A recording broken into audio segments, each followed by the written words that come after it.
Welcome everyone to another episode of Follow the Light Music Review. My name is John DeLaurentis, and this is episode 16 in the series revisiting the classics. So before we begin, I would like to encourage you to subscribe to my channel and also comment on this video, like the video, and then you can ring the bell so that you can get notified of content as it is posted. So today we're going to be looking at a classic rock album by the band 77s, the 77s, okay? And it's the Sticks and Stones album. And this is a unique release. We're going to get into this particular album, which is their fourth album. And we're going to talk about this album in specific, why it's different than what came before it. And we'll get into that. So before we do that, I would like to get into a little bit of 77's history. So I believe that if the mainstream world could claim the Rolling Stones as the greatest rock and roll band, then the Christian rock world would not be amiss in proclaiming the 77s as the greatest Christian rock band.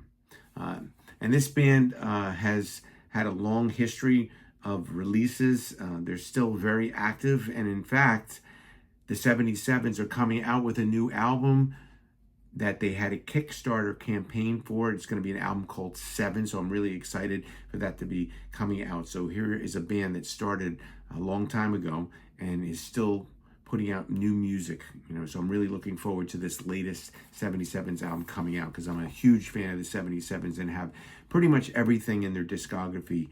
I may be missing one or two, but I have pretty much everything else, and they have a lot of different releases over the years.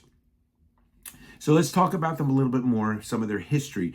The roots of the 77s began when their church, Warehouse Christian Ministries in Sacramento, California, wanted a rock band formed from its members to use as an evangelistic outreach tool.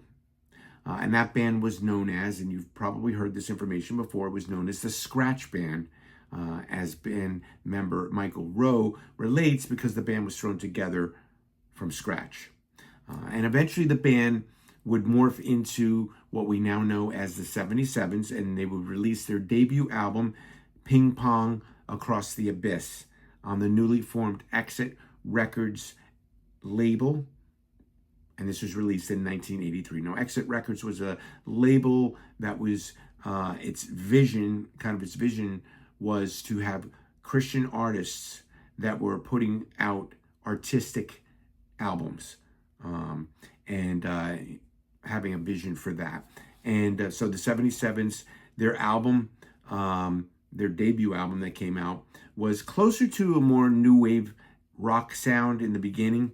And as Michael Rowe recounts, it was more akin to what the Scratch Band had been doing musically. And he doesn't really consider it really a representation of the 77s and what they would go on to represent in the rock world. It just didn't follow the band's vision to create music and explore artistic visions for its output. So the band on that album, what was the band members? It was Michael Rowe on guitar and lead vocals, Mark Tootle on keyboards, guitars, and vocals, Jan Eric on bass and background vocals, and Mark Proctor was on drums and vocals. All right, so that kind of musical sound that was on that first album changed drastically when they moved into their second album. Their second album was called All Fall Down. It has a very interesting picture of Michael Rowe flat on the stage with his microphone. And of course, he was known to be quite the showman, or is known as quite the showman, very energetic on the stage. Again, kind of like a reference to, when I mentioned the Rolling Stones, Mick Jagger, known as a very energetic out in front performer. Mike Rowe, same. And on this album, All Fall Down, it was a huge step forward. It moved the band into a more alternative classic rock sound. Aaron Smith from the band Vector replaced Mark Proctor on drums, and the album was critically acclaimed. It received distribution through the mainstream label A&M, and a video for Mercy Mercy, which I'll put a link in the description for, was actually played on MTV. It's a little fun fact about Aaron Smith, if you don't know this. Aaron Smith, at age 20, played drums on the #1 hit, Papa Was a Rolling Stone by the Temptations. It was one of my favorite songs growing up. I absolutely love that song. And who knew, of course, when I was growing up and hearing and enjoying that song, that this was Aaron Smith playing the drums on this classic song. He was also a member of the new wave post-punk band Romeo Void. You may not know that either. So some interesting facts about the 77's drummer.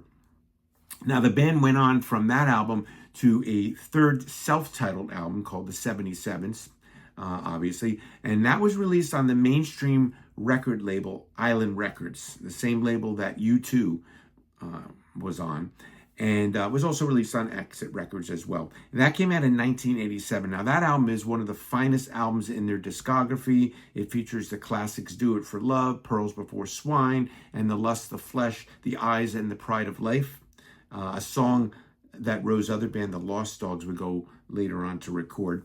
But unfortunately, Island Records at the time did not really give the album the push it needed and the promotion it needed at the time, because they were kind of obsessed at the time promoting a very significant album that was also released on Island Records at that time, and that was U2's The Joshua Tree. And that kind of consumed the label's promotion focus. So kind of this 77's album kind of fell out due to lack of promotion. And if you remember too, Charlie Peacock had released a self-titled album on Island Records as well at that time too. And both of those albums kind of just did not get the promotion that they needed. But this album would go on to find its fan base and to forward the 77's into the sound that they would become known for. The album was listed at number 82 in the book CCM Presents the 100 Greatest Albums in Christian Music. And again, great album. And that formed their 3 albums that came before this one that we're going to be talking about, Sticks and Stones. Now, if you were fortunate enough to get the box set, and I do have it, there was a box set called 1, 2, 3, released by Via Records, that contains those first 3 albums in a box set with multiple bonus tracks appended to all 3 of those albums. It's a really great box set. Unfortunately, probably quite expensive out there if you can find it on the seller's market here. But that came out in 1995, and that's a great collection of those 3 albums, those opening 77's albums with bonus tracks. So after the failure of the 77's to gain the mainstream success that they thought they might get, the band's next album would be Sticks and Stones, which is the subject of this video spotlight. So it's not, and when I said it was not, it's different from what came before it. It's because they decided at this point to release to its loyal fan base an album that would be made up of unreleased demos that never saw the light of day. So new material not heard by fans, but really demos of these songs. And they were kind of thinking, if you remember, REM had an album called Dead Letter Office, I believe, that was also kind of that kind of concept, and that became one of their best-selling albums. So the 77's put out this Sticks and Stones album. It was released in 1990, and it was put on Broken Records. And it also included not only 10 songs of demos, it also included 4 demo versions that they were dubbed as the Lost Island Treasures, that were the demo versions of the songs that were on that third Island Records released album. And they're very interesting, and we'll talk about them as well. So let's look at this album before we get into talking about the songs. This is the original issue of the album on CD, which I still own on Broken Records. So it has a nice band photo there. It has the songs there. Open it up. And then inside, what's really cool about this, folds out. It's a fold out. Has the credits there. But what's really cool here is inside here is all the notes on the songs. So Michael Rowe goes through all these songs and talks about their history.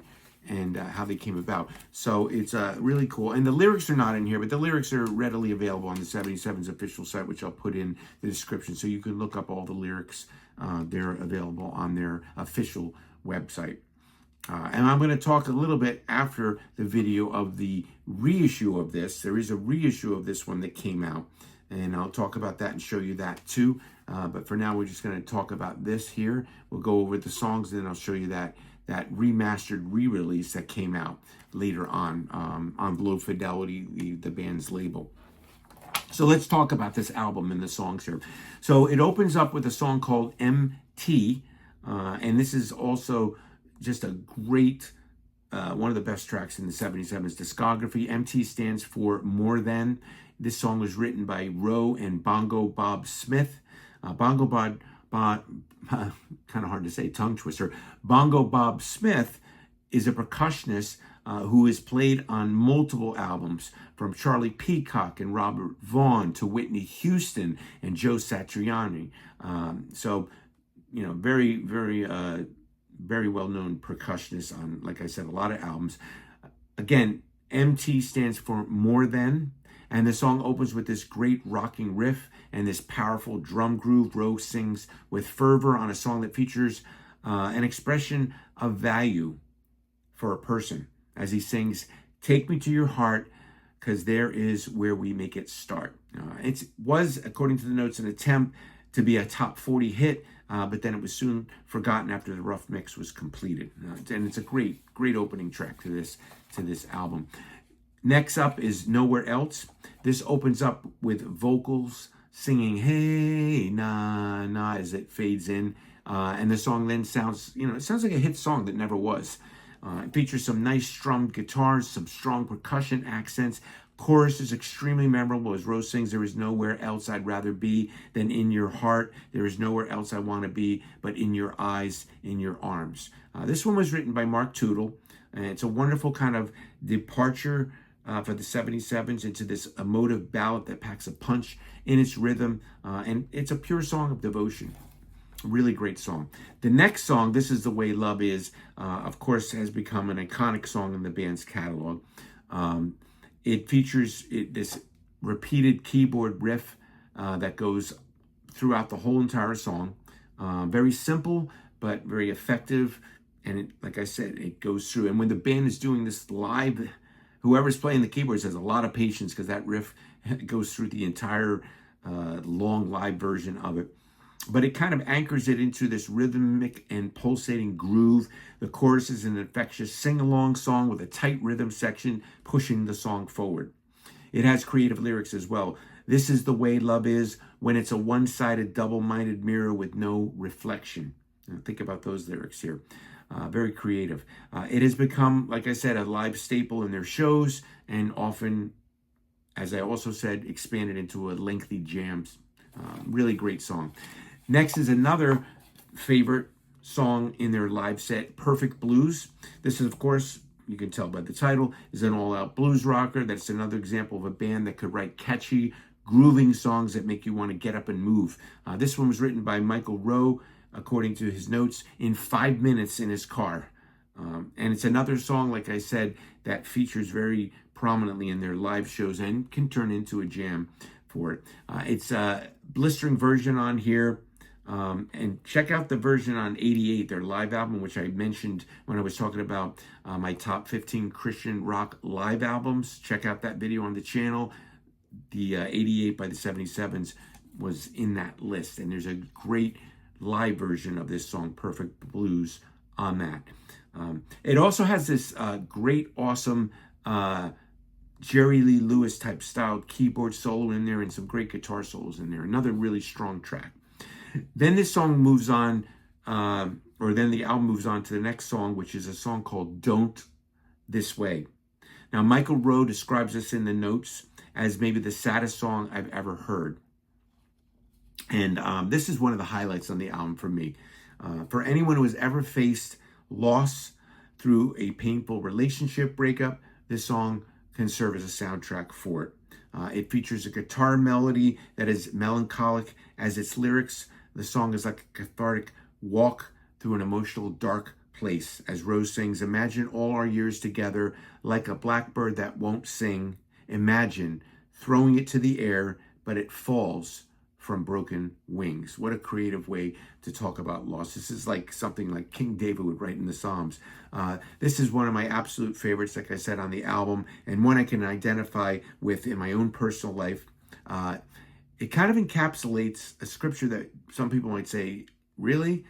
Ecclesiastes 7:3 says, sorrow is better than laughter, for by the sadness of the countenance, the heart is made better. So you might say sorrow is better than laughter.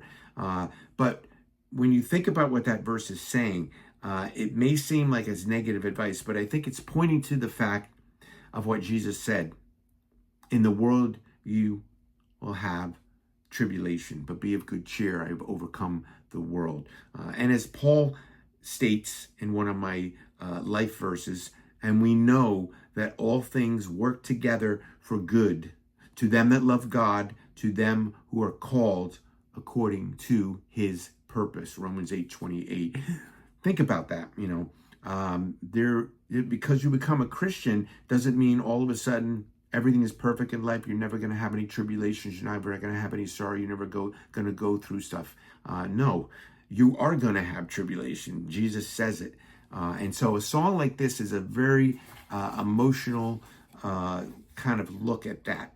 And it really, really ministers to me because everyone goes through like difficult times and difficult situations. And a lot of times, sometimes the breaking down of relationships, whether that is through divorce or whether it's through a breakup of a boyfriend, girlfriend, or maybe it's even, the loss of loved ones, the loss of even a pet, a loved pet. You're gonna have relationships that are gonna be broken. And I think this song is just an absolute fantastic song to make you just, like I said, I don't know how other to put it than it just really ministers to me. The next song after this is a song called You Walked Into the Room. This features kind of like a Rolling Stone styled riff. It reminds me of the kind of song that you would hear playing on the radio in the 1960s. It's another Mark Tootle composed song, has nice chorded guitar solos and a catchy chorus. And the song is about the positive influence of another. The lyrics say, and if it weren't for you, I'm sure that I'd be a pessimistic man in search and lonely, wondering what to do and why to do it. So really good tribute to the fact that we need connection, the fact that we're not to live our lives isolated, especially as Christians, we need community. And when you have that community, you get together in church on a Sunday and you're worshiping with your brothers and sisters in the Lord. It's like God created us for that kind of connection with each other. He didn't create us to be islands all to ourselves here. The next song after that is called The Days to Come. This is a fast-paced rocker with some very melodic vocals from Michael. This song creatively gives sage advice. The cut was deep. The blood was warm. I can't deny what it's done. But if we don't release the past, we'll slap the face of the days to come. These are fantastic written lyrics here. And you think about that. Yes, we're all wounded. We get hurt. But we can't wallow and stay in that point of depression and sadness. We have to move forward and not slap the face of the days to come, not to take away the blessings that are there waiting for us. And like I said, in that scripture, Romans 8:28, all things work together for good. So you may go through things and you might say, why have I had to go through this? But you come out of it and you realize the lessons you've learned, and God is always there to bring you through. And it makes me think of King David in the famous Psalm 23 verse 4, where he says, "Yea, though I walk through the valley of the shadow of death, I will fear no evil, for thou art with me. Thy rod and thy staff, they comfort me." So when we're going through those difficult times, the Lord is right there with us. The next song is called The Loop. This is kind of an interesting diversion as the band performs their first instrumental track. It's kind of a jazzy and moody exercise that features Steve Griffith playing who's the Griffith is the producer of the album, playing a funky bass as this kind of bell sound goes throughout the song, and a guitar solo fills and fleshes out the song. It's co-written by Rowe and Mark Tootle here. Next song is another very interesting song called God Sends Quails. Of course, referring to the story in the Old Testament with the Jewish people wandering in the wilderness and complaining for food, and then complaining, and then God sends quails. Interesting story to read in the Old Testament. This is another track that mixes together an almost blues, funk, jazz melting pot of sounds. And Rowe jokingly in the notes says that this song is the one that nearly broke up the group. It was recorded for the self-titled third album. The song was worked on in many sessions before frustration kind of set in, as Rowe puts it, and the band basically just kind of dropped it. The lyrics are also very inventive here. You fail, you spit out manna, God sends quails, dry bones pile up behind you, more wet mirages in front of you.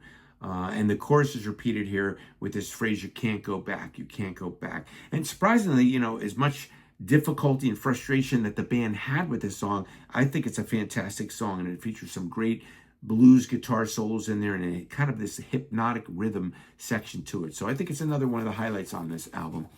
Love Without Dreams is next. This is a jangly kind of rhythmic rocker in the vein of someone like Tom Petty. The song is called the Swan Song collaboration per the notes of Rowe and Tootle. It has a catchy chorus that states, well, you can't have love without dreams, and you've got to have some dreams this side of paradise. Next song after this is the next four songs are what are called the Lost Island Treasures. And so the next four songs are demo versions of songs that were polished up and in the studio and in their finalized form appeared on the third 77s album, just called the 77s. And of course, there is confusion. There are two albums in their discography called the 77s. We have that album, the third album, and then the album which is often referred to as Pray Naked, and in some later editions that title is restored, is called also the 77s. And in fact, when you see if you look at the book that I just mentioned earlier, the 100 Greatest Christian Albums of All Time, that album is listed, they erroneously have the cover of the Pray Naked in the book instead of the original cover of the 77's Island album that they're referring to in the book. All right, so what are the demo tracks that they have here? Well, it's Do It For Love. This is cited as the original garage demo version of the song, and thus sonically not as crisp as the official version, but it's nice to hear this classic song in its earliest incarnation. And the song, this kind of is one of their songs that has kind of a U2 type sound to it. This one written by Mark Tootle and Steve Griffith. Then we get the demo version of The Lust, the Flesh, the Eyes, and the Pride of Life. Per Rowe in the album notes, he believes this is a definitive version of the song. It features Chris Hillman from the classic rock band The Byrds, playing mandolin, bass, and offering some background vocals on here. And he gives the song a flavor that's akin to that jangly melodic sound of The Byrds, if you're familiar with The Byrds. And it's a treat for fans to hear this live in the studio rehearsal of this classic track. Next after this is Pearls Before Swine. This is another blues rock. It opens up with a snarling guitar riff, has a heart-pounding bass line. Michael sings in his best bluesy swagger. And the song was a first-time rehearsal with Rowe directing the band as they're playing through it. And he had absolutely no idea that the producer, Steve Griffith, was recording it. So it's a rare peering into a band rehearsal and features some unrestrained jamming, as the song is over 8 minutes long. And according to Rowe, it's been edited down. It went on even longer in the original version in the studio that was recorded. And at times, Rowe, when he's doing the lyrics, he sounds a little like Jim Morrison of The Doors as he sings some of the lyrics. But really interesting demo track to hear. These are really, giving you a peering into the genesis of these songs. And then the album ends with a demo of the song Bottom Line. This was another one-off rehearsal of the song. It has a raw, unrestrained quality to it that underscores the band's ability to gel so well together in the studio as a cohesive unit. That shows why, one of the reasons why the band is such a great live band. This is a band that really, really fits together like hand to glove. So that's my revisiting the classics of this album. Sticks and Stones, often cited as a favorite of some bands. It's definitely one of my favorite 77s albums.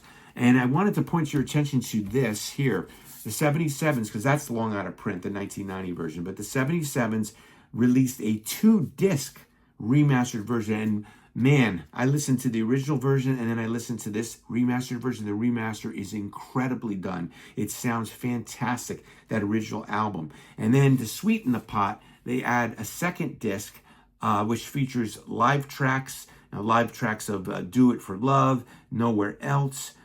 This Is the Way Love is on here twice in a live version. One over 7 minutes long, one that ends over almost 14 minutes long. It also has some demos songs of other tracks that you've never heard before on here. So it's really, really worth it to get this version. And this version here comes with a nice fold out, has the 2 discs in here, has a booklet here with all the original notes that are in the original things, but notes for the new songs on the second disc. And you can still get this. And I highly recommend you get it before it is gone. This came out in 2012, so it was a number of years ago. But if you go to the 77's Bandcamp page, which I'll put a link in the description for, this is still available to buy in the 2-disc CD version. And I would say with the 77s, if it's available, buy it now, because there's a lot of 77 stuff on there that I've gotten on CD that is no longer available. In fact, I think one of the ones that I'm missing in my collection is the CD of Direct, which was one of their EPs, which is sold out and hard to find. It's hopefully one day I'll come across it. Of course, you can listen to it. You can download the MP3, and I could burn my own CD of it, but I would love to find the original issue of it. So I hope you enjoyed that spotlight on one of my favorite 77s album. Definitely a classic, and a classic album that just comes together. Even though it's a collection of demo recordings, all the songs just fit together so well as a proper album, and you get those bonus demo peerings into those classic tracks from their third album. So just a fantastic album, and I hope you enjoyed that. Let me know what your thoughts are in the comments.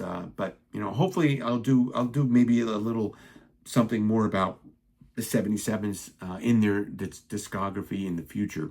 But definitely one of my favorite bands in Christian rock music. So as always, I would like to encourage you to follow the light that shines out of the darkness. God bless everyone.